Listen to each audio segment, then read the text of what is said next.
குப்தர் கற்றல் நோக்கங்கள். இந்திய வரலாற்றில் குப்தர்கள் ஆட்சியின் முக்கியத்துவம் குறித்து கற்றல், நில மானிய முறையின் முக்கியத்துவத்தையும், வேளாண்மை, பொருளாதாரம் மற்றும் அவைகளின் தாக்கத்தையும் புரிந்து கொள்ளல், அக்காலத்து மக்களின் சமூக பொருளாதார வாழ்க்கை குறித்தும் சமூகத்தின் தன்மை குறித்தும் அறிதல், அக்காலத்து பண்பாடு, கலை, கல்வி ஆகியவற்றின் வளர்ச்சி குறித்து அறிதல். அறிமுகம். ஏறத்தாழ பொது ஆண்டு 300 முதல் 700 வரையிலான காலகட்டம் அரசமைப்பில் ஒரு செவ்வியல் முறை தோன்றி பல பகுதிகளில் பேரரசர் ஆட்சி உருவாக வழி வகுத்த காலமாக இருந்தது. மௌரிய பேரரசிற்கு பின்னர் பல சிறு அரசுகள் தோன்றியவாறும் வீழ்ந்தவாறும் இருந்தன.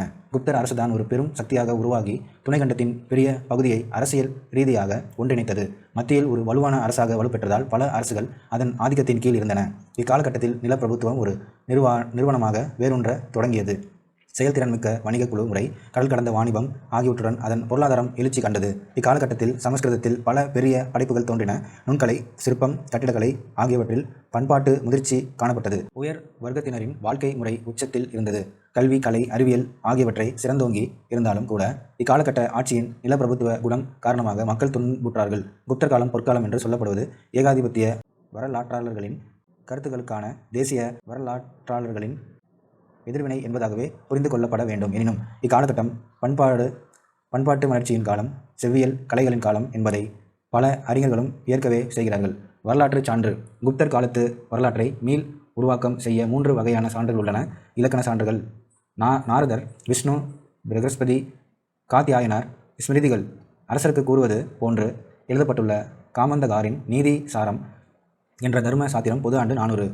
விசாகதத்தரின் தேவி சந்திரகுப்தம், முத்ராராட்சசம் ஆகியவை குப்தரின் எழுச்சி குறித்த விவரங்களை அளிக்கின்றன. புத்த சமண இலக்கியங்கள். காளிதாச படைப்புகள். 2ஆம் சந்திரகுப்தர் காலத்தில் இந்தியாவிற்கு வருகை தந்த சீன பயணி வாஹயான் குறிப்புகள்.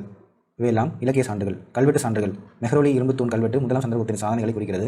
அலகாபாத் தூண் கல்வெட்டு சமுத்திரகுப்தரின் ஆட்சி, அவரது ஆளுமை, சாதனைகள் ஆகியவற்றை இது விளக்குகிறது. இதனை பொறித்தவர் ஹரிசேனர். இது 33 வரிகளில் நாகரி வடிவத்தில் சமஸ்கிருதத்தில் எழுதப்பட்டுள்ளது. நாணய ஆதாரங்கள். குப்த அரசர்கள் வெளியிட்ட நாணயங்களில் உருவங்கள் பொறிக்கப்பட்டுள்ளன. இந்த தங்க நாணயங்கள் குப்த அரசர்களின் பட்டங்கள் குறித்தும் அவர்கள் நடத்திய சடங்குகள் குறித்தும் தெரிவிக்கின்றன. குப்தர் வம்சத்தின் தோற்றம் குறித்த சான்றுகள் மிகவும் குறைவுதான். குப்த அரசர்கள் எளிய குடும்பத்தில் இருந்துதான் உருவாகி இருக்க வேண்டும். குப்த வம்சத்தின் 3வது ஆட்சியாளரான முதலாம் சந்திரகுப்தர் குமாரதேவி என்ற லிச்சாவி இளவரசியை மணந்தார். இந்த கவலை அவரது பரம்பரையினர் மிகவும் பெருமையோடு பதிவு செய்திருப்பது இந்த அரச குடும்பத்துடனான தொடர்பு குப்தர்களின் எழுச்சிக்கு காரணமாக இருக்கலாம் என்பதை காட்டுகிறது. லிச்சாவி என்பது வடக்கு பீகாரில் இருந்த பழமையான கனசங்கமாகும். அது கங்கைக்கும் நேபாள தேராய்க்கும் இடைப்பட்ட பகுதியாகும். சந்திரகுப்தரின் ஒப்பற்ற புதல்வரான சமுத்திரகுப்தரின் பிரயாகை இன்றைய அலகாபாத் தூண் கல்வெட்டின்படி அவர் பிரயாகைக்கு மேற்கே மதுரா வரையுள்ள செழிப்பான நிலங்கள் முழுவதையும் கைப்பற்றினார். கலிங்கம் வழியாக தெற்கே பல்லவர்களின் தலைநகரமான காஞ்சிபுரம் வரை வெற்றிகரமாக படையெடுப்பை நடத்தினர். மகதம், அலகாபாத், அவுத் ஆகியவற்றை குப்தர்களின் பகுதிகளாக புராணங்கள் குறிப்பிடுகின்றன. முதலாம் சந்திரகுப்தரும் பேரரசு உருவாக்குதலும். குப்த வம்சத்தின் முதல் அரசர் ஸ்ரீகுப்தர். பொது ஆண்டு 240 முதல் 280 வரை. இவரை தொடர்ந்து இவரது புதல்வர் கடோத்கஜர் பொது ஆண்டு 280 முதல் 319 ஆட்சிக்கு வந்தார். கல்வெட்டுகளில் ஸ்ரீகுப்தர், கடோத்கஜர் ஆகிய இருவரும் மகாராஜா என்று குறிக்கப்படுகிறார்கள். கடோத்கஜரின் புதல்வரான முதலாம் சந்திரகுப்தர் பொது ஆண்டு 319 முதல் 335 வரை ஆட்சி புரிந்தார்.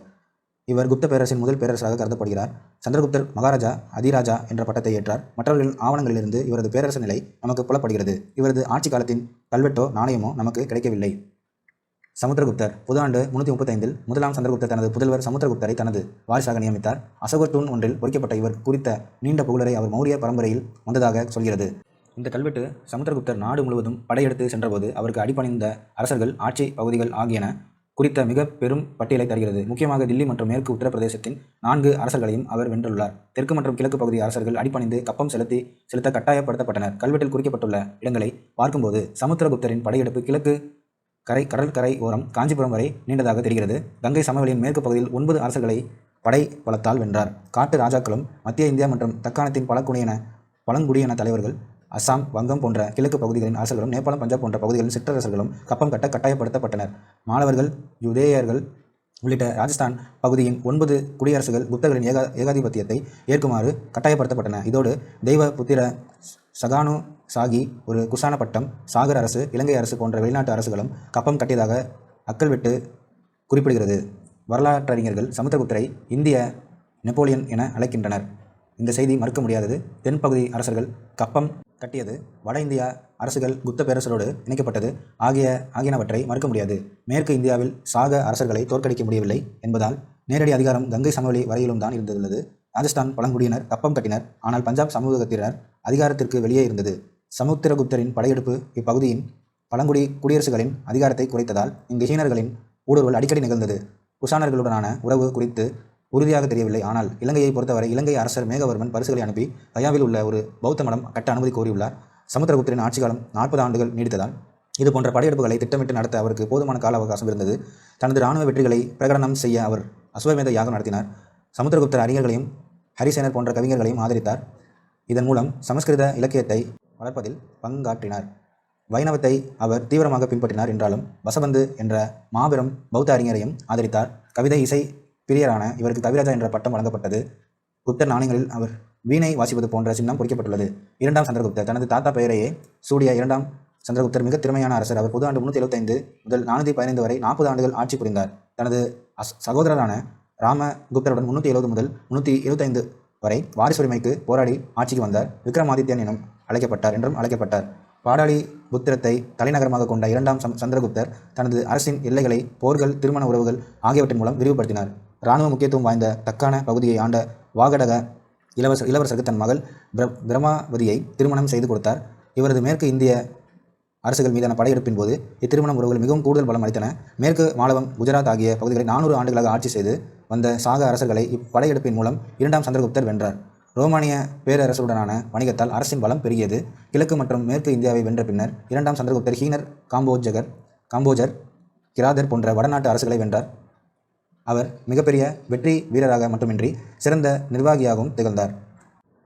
விக்ரமன், தேவகுப்தன், தேவராஜன், சிம்ஹ விக்ரமன், விக்ரமாதித்யன், சகாரியா ஆகியன இவரது வேறு பெயர்கள் ஆகும். இவை நாணயங்களில் குறிப்பிடப்பட்டுள்ளன. கலை, இலக்கியம், அறிவியல் ஆகிய துறைகளில் சிறந்து விளங்கிய நவரத்னங்கள் எனப்பட்ட 9 அறிஞர்கள் இவரது அவையில் இருந்தனர். இவர்களில் மாபெரும் சமஸ்கிருத கவிஞர் காளிதாசர், சமஸ்கிருத புலவர் ஹரிசேனர், அகராதியை உருவாக்கிய அமரசிம்ஹர், மருத்துவர் தன்வந்திரி ஆகியோர் அடங்குவர். இவரது ஆட்சி காலத்தில்தான் பாகியான் என்ற பௌத்த அறிஞர் சீனாவிலிருந்து இந்தியா வந்தார். இவர் குப்த பேரரசின் வளம் குறித்து பதிவு செய்திருக்கிறார். வெள்ளி நாணயங்களை வெளியிட்ட முதல் குப்த அரசர் 2ஆம் சந்திரகுப்தரே. இவரது ஆட்சி காலத்தில் தான் பேரரசரின் விரிவாக்கம் உச்சத்தை எட்டியது. 2ஆம் சந்திரகுப்தருக்கு பின்னர் அவரது புதல்வர் 1ஆம் குமாரகுப்தர் ஆட்சி செய்தார். 1ஆம் குமாரகுப்தர் நாலந்தா பல்கலைக்கழகத்தை தோற்றுவித்தவர். இவர் சக்கராதித்யர் என்றும் அழைக்கப்பட்டார். குப்த வம்சத்தின் கடைசி பேரரசான ஸ்கந்தகுப்தர் 1ஆம் குமாரகுப்தர் புதல்வர் ஆவார். இவர் ஹீனர்களின் படையெடுப்பை தடுத்தார். ஆனால் ஹீனர் மீண்டும் படையெடுப்பு மேற்கொண்டதால் அரசு கருவூலம் காலியானது. பொது ஆண்டு 467 ஸ்கந்தகுப்தரின் இறப்புக்கு பிறகு குப்த பேரரசு வீழ்ச்சி அடைந்தது. இவருக்கு பின்னர் பல குப்த அரசர்கள் ஆட்சி பொறுப்பேற்றனர். இவர்கள் பேரரசின் வீழ்ச்சியை விரிவுபடுத்தினார்கள். குப்த வம்சத்தின் கடைசி அரசர் விஷ்ணுகுப்தர். இவர் பொது ஆண்டு 540 முதல் 550 வரை ஆட்சி புரிந்தனர். மதுரா பாடலிபுத்திரம் குறித்து பாகியான். மதுராவில் மக்கள் தொகை அதிகம். அவர்கள் மகிழ்ச்சியாக இருந்தனர். அவர்கள் தமது குடும்பத்தை பதிவு செய்ய வேண்டிய அவசியமில்லை. அரசருக்கு சொந்தமான நிலத்தில் விவசாயம் செய்தவர்கள் மட்டும்தான் தானியத்தில் ஒரு பகுதியை அரசருக்கு தர வேண்டும். சூழலை பொறுத்து குற்றவாளிகளுக்கு மிதமாகவோ கடுமையாகவோ அவதாரம் விதிக்கப்படும். மீண்டும் கலகம் செய்தால், குற்றமிழைத்தால் வலது கை துண்டிக்கப்படும். நாடு முழுவதும் மக்கள் எந்த உயிரினத்தையும் கொள்வதில்லை, எந்த மதுபானத்தையும் அருந்துவதில்லை. பாடலிபுத்திரத்தில் வசிப்பவர்கள் நல்ல பணக்காரர்கள், வசதியானவர்கள், ஈகை குணத்தில் ஒருவரோடு ஒருவர் போட்டி போடுவார்கள். நகரங்களில் வைசிய குடும்பத்தினர் தர்மம் செய்வதற்கும் மருத்துவத்திற்கும் சத்திரங்களை கட்டியிருக்கிறார்கள். அனைத்து ஏழைகள், ஆதரவற்றோர், அனாதைகள், விதவைகள், குழந்தை இல்லாதவர்கள், அங்க வீரர்கள், ஊனமுற்றவர்கள் என அனைவருக்கும் அனைத்து விதமான உதவிகளும் செய்யப்பட்டன. குப்தர்களின் நிர்வாக முறை. குப்தர் ஆட்சியில் அரசியல் அதிகார படிநிலைகள் காணப்பட்டன. வழங்கப்பட்ட பட்டங்கள், மேலதிகாரம், கீழ்ப்படிதல் ஆகிய உறவுகளின் வழியாக அதிகார படிநிலைகளை அறிய முடிகிறது. அரசர்கள் மகாராஜாதி ராஜா, பரம பட்டாரக, பரமேஸ்வர போன்ற பட்டங்களை ஏற்றார்கள். பரம தெய்வத கடவுளின் பரம பக்தன், பரம பாகவத, வாசுதேவ கிருஷ்ணனின் பரம பக்தன் போன்ற அடைமொழிகளால் தம்மை கடவுளோடும் இணைத்து கொண்டனர். குப்த அரசர்கள் தாம் தெய்வாம்சம் பொருந்தியவர்கள் என்ற பிம்பத்தை முன்வைத்ததாகவும் சில வரலாற்றாளர்கள் குறிப்பிட்டுள்ளனர். உதாரணமாக, அலகாபாத் கல்வெட்டுகளில் சமுத்திரகுப்தர் புருஷா அனைவருக்கும் மேலானவர் என்ற கடவுளுடன் ஒப்பிடப்பட்டிருக்கிறார். அரசருக்கு ஒரு தெய்வீக தகுதி நிலையை நிறுவும் முயற்சிகளாக இவற்றை கருதலாம். அமைச்சர்கள், அதிகாரிகள், முத்திரைகள், கல்வெட்டுகள் போன்றவற்றில் பதிவிடப்பட்டுள்ளவை அதிகாரிகளின் படிநிலைகளையும் அவர்களது பதவிகளையும் குறிப்பிட்டாலும் அவற்றின் தெளிவான பொருளை பல நேரங்களில் அறிய முடியவில்லை. குமார மாத்தியா என்ற சொல் 6 வைசாலி முத்திரைகளில் இடம்பெற்றுள்ளது. இந்த பதவி தனக்கென தனியாக அலுவலம், அதிகாரனா உள்ள ஒரு உயரதிகாரியை குறிப்பிடுவது போல் உள்ளது. அமாத்தியா என்ற சொல் பல முத்திரைகளில் காணப்படுகிறது. குமாரமாத்தியா என்பது அமாத்தியாக்களின் மிக முக்கியமான பதவியாக அரசகுல இளவரசர்களின் தகுதிக்கு சமமானதாக இருக்கும் போல் தெரிகிறது. குமாரமாத்தியாக்கள் அரசர், பட்டத்து இளவரசர், வருவாய்த்துறை அல்லது ஒரு மாகாணம் என்று பலவற்றோடு தொடர்புடையவர்களாக இருக்கிறார்கள். ஒரு லிச்சாவி முத்திரை லிச்சாவியர்களின் பட்டமேற்பு விழாவிற்கான புனித குலத்திற்கு பொறுப்பான ஒரு குமாரமாத்தியா பற்றி குறிப்பிடுகிறது. குமாரமாத்தியா பொறுப்பில் உள்ளவர்கள் சில சமயங்களில் கூடுதல் பொறுப்புகளையும் பதவி பெயர்களையும் கொண்டிருந்தனர். இந்த பொறுப்புகள் வாரிசு அடிப்படையில் வழங்கப்பட்டிருக்கலாம். எடுத்துக்காட்டாக அலகாபாத் பிரசஸ்தியை மெய்கிருத்தி அல்லது புகழுரை கல்வெட்டு எழுதிய ஹரிசேனர் ஒரு குமாரமாத்தியா, சந்தி விக்ரஹிகா, மகாதண்ட நாயகா ஆகிய பட்டங்களை கொண்டவர்களாக இருந்துள்ளனர். அவர் மகாதண்ட நாயகா துருவ பூதியின் புதல்வர் ஆவர். ஹீனர்கள் தோற்றம் குறித்து உறுதியாக எதுவும் தெரியவில்லை. ரோமானிய வரலாற்றாளர் டாசிடஸின் கூற்றுப்படி அவர்கள் காஸ்பியன் கடல் அருகில் வாழ்ந்த பழங்குடி இனக்குழுக்கள். ரோமாபுரி பேரரசின் வீழ்ச்சிக்கு காரணமாக இருந்தவர்கள். அட்டில்லாவின் தலைமையில் திரண்ட இவர்கள் ஐரோப்பாவில் கொடுங்கோன்மைக்கு பெயர் பெற்றவர்கள். வெள்ளை ஹீனர்கள் என்று அழைக்கப்பட்ட ஹீனர்களின் ஒரு பிரிவு மத்திய ஆசியாவிலிருந்து இந்தியா நோக்கி நகர்ந்தது. இவர்களது படையெடுப்பு குசானர்கள் காலத்திற்கு 100 ஆண்டிற்கு பின் ஆரம்பமானது. அமைச்சர் குழு. குப்த அரசர்களுக்கு ஒரு அமைச்சர் குழு உதவி புரிந்தது. அலகாபாத் கல்வெட்டு சபா என்ற ஒரு குழு குறித்து கூறுகிறது. இது அமைச்சர் குழுவாக இருக்கலாம். மகாசந்தி விக்ரஹா என்பவர் அமைச்சர்களின் உயர் நிலையில் இருந்துள்ளார். இவர் அமைதி மற்றும் போருக்கான அமைச்சர். இவர்தான் போர் தொடுத்தல், உடன்பாடு காணுதல், ஒப்பந்தங்கள் மேற்கொள்ளுதல் என்று பிற நாடுகளுடனான தொடர்புகளுக்கு பொறுப்பானவர். நீதித்துறை, இராணுவம் ஆகியவற்றின் பொறுப்பு வகித்தவர் தண்டநாயகா அல்லது மகாதண்டநாயகா என்றழைக்கப்பட்டுள்ளார். ஒரு முத்திரை அக்னி குப்தர் என்ற மகாதண்டநாயகா குறித்து பேசுகிறது. அலகாபாத் கல்வெட்டு 3 மகாதண்டநாயகாக்களை குறித்து கூறுகிறது. இவை அனைத்தும் இந்த பதவிகள் எல்லாம் வாரிசு உரிமையாக வருபவை என்பதை காட்டுகின்றன. மற்றவருக்கு மகா அஸ்வபதி அதாவது குதிரைப்படை தலைவர் என்ற பதவி இருந்துள்ளது. பேரரசின் பிரிவுகள். குப்தர்களின் பேரரசு தேசம் அல்லது புக்தி எனப்படும் மாநிலங்களாக பிரிக்கப்பட்டிருந்தன. உபாரிகா என்றழைக்கப்பட்ட ஆளுநர்களால் இவை நிர்வகிக்கப்பட்டுள்ளன. உபாரிகாக்கள் அரசரால் நேரடியாக நியமிக்கப்பட்டனர். உபாரிகாக்கள் மாவட்ட தலைமை நிர்வாக அதிகாரிகளையும் வாரிய அதிகாரிகளையும் நியமித்தனர். உபாரிகாக்கள் நிர்வாக அதிகாரத்தோடு யானைகள், குதிரைகள், வீரர்கள் என்று இராணுவ நிர்வாகத்தையும் கையில் வைத்திருந்தனர். தாமோதர்பூர் செப்பேடுகளில் 3 உபாரிகாக்களுக்கு மகாராஜா என்ற பட்டம் இருந்ததாக குறிப்பிடப்படுவதன் மூலம் நிர்வாகத்தில் இவர்களுக்கு இருந்த உயர்நிலை தெரிகிறது. குப்த ஆண்டு 165 என்று தேதியிடப்பட்டுள்ள புத்தகுப்தரின் ஏரான் தூண் கல்வெட்டு காலிந்தி மற்றும் நர்மதை நதிகளுக்கு இடையிலான நிலங்களை ஆட்சி செய்த லோகபாலா என்ற மகாராஜா சுரஸ்மிசந்திரா என்பவரை குறிப்பிடுகிறது. இங்கு லோகபாலா என்பது மாநில ஆளுநரை குறிப்பிடுவதாகலாம். குப்த பேரரசின் மாநிலங்கள் விஸ்யபதி என்ற அதிகாரியின் கீழ் மாவட்டங்களாக பிரிக்கப்பட்டுள்ளன. இவை விஸ்யா என அழைக்கப்பட்டன. விஸ்யாபதிகள் பொதுவாக மாநில ஆளுநரால் நியமிக்கப்பட்டதாக தெரிகிறது. சில சமயங்களில் அரசரே நேரடியாக விஸ்யபதிகளை நியமித்தார். விஸ்யபதியின் நிர்வாக கடமைகளுள் நகரத்தின் சில முக்கியமான மனிதர்கள் உதவி புரிந்தார்கள். மாவட்ட மட்டத்திற்கு கீழே இருந்த நிர்வாக அலகுகள். மாவட்ட மட்டத்திற்கு கீழ் விதி, பூமி, பதகா, பீடா என்று பல்வேறு விதமான நிர்வாக அலகுகள் இருந்தன. ஆயுக்தகா, விதி, மகாதரா எனப்படும் அதிகாரிகள் குறித்து குறிப்புகளும் காணப்படுகின்றன. கிராம மட்டத்தில் கிராமிகா, கிராமம் அத்தியசா போன்ற அதிகாரிகள் இருந்துள்ளனர். இவர்களை கிராம மக்களே தேர்ந்தெடுத்தனர். புத்தகுப்தர் காலத்து தாமோதர்பூர் செப்பேடு மகாதாரா என்பவர் தலைமையிலான அஷ்டகுல அதிகாரனா 8 உறுப்பினர் கொண்ட குழு குறித்து குறிப்பிடுகிறது. மகாதாரா என்பதற்கு கிராம பெரியவர், கிராம தலைவர், குடும்ப தலைவர் என்று பல பொருள் உண்டு. 2ஆம் சந்திரகுப்தர் காலத்து சாஞ்சி கல்வெட்டு பஞ்சமண்டலி என்பதை குறிப்பிடுகிறது. இது ஒரு குழும நிர்வாணமாக இருக்கலாம். இராணுவம். முத்திரைகள், கல்வெட்டுகள் ஆகியன பாலாதிகிருத்தியா, மகாபாலாதிகிருத்தியா, கால்படை மற்றும் குதிரைப்படை தளபதி போன்ற இராணுவ பதவிகளை குறிப்பிடுகின்றன.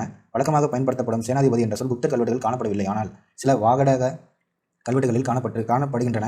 ஒரு வைசாலி முத்திரை இராணுவ கிடங்கின் அலுவலகமாக ரணபந்தகர் அதிகாரனாவை குறிப்பிடுகிறது. மற்றொரு வைசாலி முத்திரை தண்டபாஷியா என்ற அதிகாரியின் அலுவலகத்தை குறிப்பிடுகிறது. இது மாவட்ட அளவிலான காவல்துறை அலுவலகமாக இருக்கலாம். மகாபிரதிஹரா அரண்மனை காவலர்கள் தலைவர். கத்திய தபகிதா அரச சமையலறை கண்காணிப்பாளர் போன்ற அரண்மனையுடன் நேரடியாக தொடர்பு கொண்டிருந்த அதிகாரிகள் குறிப்பிடப்பட்டுள்ளனர். ஒரு வைசாலி முத்திரை மகாபிரதிகராகவும் தாராவராகவும் இருந்த ஒருவரை குறித்து குறிப்பிடுகிறது. நிர்வாக அமைப்பின் மேல்மட்டத்தில் அமாத்தியா, சச்சிவா ஆகியோர் இருந்தார்கள். இவர்கள் பல்வேறு துறைகளுக்கு பொறுப்பாக இருந்த நிர்வாக அதிகாரிகளாவர். துடகா என்றழைக்கப்பட்ட ஒற்றர்கள் கொண்ட உளவு அமைப்பும் இருந்தது.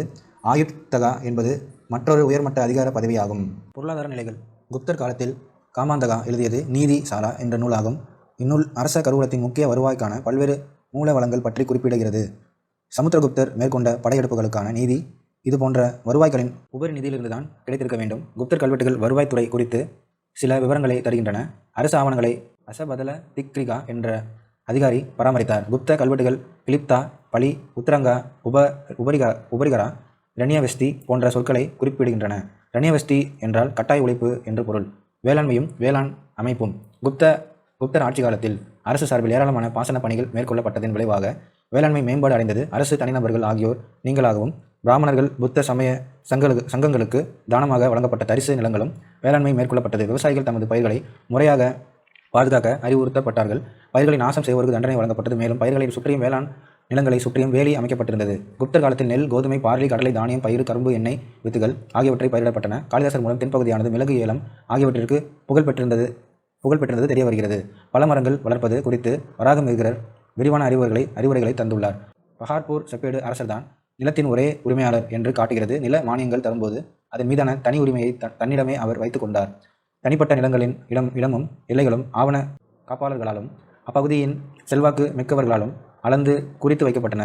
பஹார்பூர் செப்பேடுகளின்படி உஸ்தபாலா என்ற அதிகாரி மாவட்டத்தின் நில பரிமாற்றம் தொடர்பான ஆவணங்கள் அனைத்தையும் பாதுகாத்தார். கிராமத்தில் நிலங்கள் தொடர்பான ஆவணங்களை கிராம கணக்கர் பராமரித்தார். குப்தர் காலத்தில் நிலம் கீழ்வருமாறு வகைப்படுத்தப்பட்டிருந்தன. சேஸ்திரா பயிரிடக்கூடிய நிலம், கிலா தரிசு நிலம், அப்ரஹதா காடு அல்லது தரிசு நிலம், வாஸ்தி குடியிருக்க தகுந்த நிலம், கபட சகாரா மேய்ச்சல் நிலம், பல்வேறு விதமான நிலக்குத்திகை முறை, நிவிதர்மா அறக்கட்டளை போன்ற அமைப்பின் மூலம் நில மானியம். இம்முறை வடக்கு மத்திய இந்தியா மற்றும் வங்காளத்தில் நிலவியது. நிவிதர்மா அக்ஷயனா நிரந்தரமான அறக்கட்டளை பெற்றவர் அதிலிருந்து வரும் வருவாயை பயன்படுத்திக் கொள்ளலாம். அப்ரதா தர்மா வருவாயை பயன்படுத்தலாம், ஆனால் அதை பிறருக்கு தானம் செய்ய முடியாது. நிர்வாக உரிமையும் இல்லை. பூமி சித்ராயனா தரிசு நிலத்தை முதலாக சாகுபடி நிலமாக மாற்றுவதற்கு தரப்படும் உரிமை. இந்த நிலத்திற்கு குத்தகையிலிருந்து விலக்கு அளிக்கப்பட்டது. ஏனைய நிலக்குடைகள். அக்ரஹார மானியம் பிராமணர்களுக்கு தரப்படுவது. இது நிரந்தரமானது, பரம்பரையாக வரக்கூடியது, வரி கிடையாது. தேவக்கிரஹார மானியம் கோவில் மராமத்து, வழிபாடு ஆகிய பணிகளுக்காக பிராமணர்கள், வணிகர்கள் ஆகியோருக்கு அளிக்கப்படும் நில மானியம். சமய சார்பற்ற மானியம் புத்தர்களுக்கு கீழிருந்த நிலப்பிரபுகளுக்கு தரப்பட்ட மானியம். பல்வேறு வரிகளின் பட்டியல். பாகா விளைச்சலில் அரசர் பெறும் வழக்கமான 1/6 பங்காகும். போகா அரசருக்கு கிராமங்கள் அவ்வப்போது வழங்க வேண்டிய பழங்கள், விறகு, பூக்கள் போன்றவை. கரா கிராமத்தினர் மீது குறிப்பிட்ட கால இடைவேளையில் விதிக்கப்படும் ஒரு வரி. இது வருடாந்திர நிலவரியின் ஒரு பகுதி அல்ல. ஆரம்பத்தில் விருப்பப்பட்டு வழங்கப்பட்ட வரியாக இருந்து பின்னர் கட்டாய வரியாக மாற்றப்பட்டது. இது ஒரு ஒடுக்குமுறை வரி. பலி உதியங்கா காவல் நிலையங்களில் பராமரிப்பதற்காக விதிக்கப்பட்ட காவல் வரியாக இருக்கலாம் அல்லது நீர் வரியாகவும் இருக்கலாம். எனினும் இது ஒரு கூடுதல் வரிதான். உபரிகரா இதுவும் ஒரு கூடுதல் வரிதான். இது எதற்காக வசூலிக்கப்பட்டது என்பது குறித்து அறிஞர்கள் மாறுபட்ட விளக்கங்களை தருகின்றனர். ஹிரண்யா தங்க நாணயங்கள் மீது விதிக்கப்படும் வரி என்பது நேரடி பொருள். நடைமுறையில் இது சில குறிப்பிட்ட தானியங்களின் விளைச்சலில் ஒரு பங்கினை அரசின் பங்காக பொருளாகவே அளிப்பதாகும். வாதபூதா காற்றுக்கும் ஆவிகளுக்கும் செய்ய வேண்டிய சடங்குகளுக்கான விதிக்கப்பட்ட பல்வேறு வரிகள். ஹலிவகாரா கலப்பை வைத்திருக்கும் ஒவ்வொரு உழவருக்கும் கட்ட வேண்டிய கலப்பை வரி. சுல்கா வர்த்தகர்கள் நகரத்திற்கோ துறைமுகத்திற்கோ கொண்டு வரும் வணிக சரக்குகளின் அரசருக்கான பங்கு. இதை சுங்க நுழைவு வரிகளுக்கு ஒப்பிடலாம். கலிப்தா உபகலிப்தா நிலப்பதிவின் போது விதிக்கப்படும் விற்பனை வரி. பாசனம் மிக தொன்மையான காலத்திலேயே நீர்ப்பாசனத்தின் முக்கியத்துவத்தை இந்தியாவில் உணர்ந்திருந்தார்கள். நாரத ஸ்மிருதி என்ற நூலில் வயல்களை வெள்ளங்களிலிருந்து பாதுகாத்த பந்தியா, பாசனத்திற்கு உதவிய காரா என்ற இருவகை அணைக்கரைகள் குறிப்பிடப்படுகின்றன. தண்ணீர் தேங்குவதை தடுக்க ஜல நிர்கமா என்ற வடிகால்கள் இருந்ததாக அமரசிம்ஹர் குறிப்பிடுகிறார். நதிகளிலிருந்து மட்டுமல்லாமல் ஏரிகளிலிருந்தும் குளங்களிலிருந்தும் வாய்க்கால்கள் வெட்டப்பட்டன. குஜராத்தின் கிர்னார் மலையின் அடிவாரத்தில் இருந்த சுதர்சனா ஏரி மிகவும் புகழ்பெற்றதாகும். விவசாயிகளின் நிலைமை கீழ் நிலையில் இருந்தது. சாதி பிரிவுகள் காரணமாகவும் நிலங்களும் உரிமைகளும் மற்றவர்களுக்கு வழங்கப்பட்டதாலும் மானியங்கள் வழங்கப்பட்டதன் காரணமாகவும் அவர்கள் கொத்தடிமைகளின் நிலைக்கு தள்ளப்பட்டனர். அப்போதிருந்த குத்தகை முறைப்படி குத்தகைதாரர்கள் நிலையான குத்தகைதாரர்கள் அல்ல, மாறாக எப்போது வேண்டுமானாலும் குத்தகையை விட்டு வெளியேற்றப்படும் நிலையில் இருந்தார்கள். விவசாயிகள் பலவிதமான வரிகளையும் கட்ட வேண்டியிருந்தது. சுரங்கமும் உலோகவியலும். குப்தர் காலத்தில் மிகவும் செழித்த தொழில்கள் சுரங்க தொழில், உலோகவியல் ஆகியன ஆகும். சுரங்கங்கள் இருந்தது குறித்து அமரசிம்ஹர், வராகமிகிரர், காளிதாசர் ஆகியோர் அடிக்கடி குறிப்பிடுகிறார்கள். இக்காலகட்டத்தில் பீகாரிலிருந்து இரும்பு படிவுகள், ராஜஸ்தானிலிருந்து செம்பு படிவுகள் ஆகியன பெருமளவில் தோண்டி எடுக்கப்பட்டன. இரும்போடு தங்கம், செம்பு, தகரம், ஈயம், பித்தளை, வெண்கலம், மைக்கா, மாங்கனீஸ், அஞ்சனக்கல், சுண்ணாம்புக்கல், சிவப்பு, ஆர்சனிக் ஆகியவற்றையும் பயன்படுத்தினர். விவசாயிகளுக்கு அடுத்தபடியான முக்கியத்துவம் உலோக வேலை செய்பவர்களுக்கு இருந்தது. பல்வேறு வீட்டு உபயோகப் பொருட்கள், பாத்திரங்கள், ஆயுதங்கள் தயாரிக்க உலோகங்கள் பயன்படுத்தப்பட்டன. இரும்பின் கண்டுபிடிப்பிற்கு பின்னர் கொழுமுனை மேம்படுத்தப்பட்டு ஆழமான உழவிற்கு உதவியதால் இக்காலகட்டத்தில் வேளாண்மை அதிகரித்தது. இக்காலகட்டத்தில் உலோகவியல் நுட்பங்கள் உச்சத்தில் இருந்தன என்பதை நிறுவுவதற்கு இன்று தில்லி குதுப்பினார் வளாகத்தில் காணப்படும் மெஹ்ரோலி இரும்புத்தூண் சான்றாக காணப்பட்டது. இது 2ஆம் சந்திரகுப்தரின் அடையாளம் காணப்படுகிறது. இந்த இரும்புத்தூண் பல நூற்றாண்டுகளாக துருப்பிடிக்காமல் அப்படியே இருக்கிறது.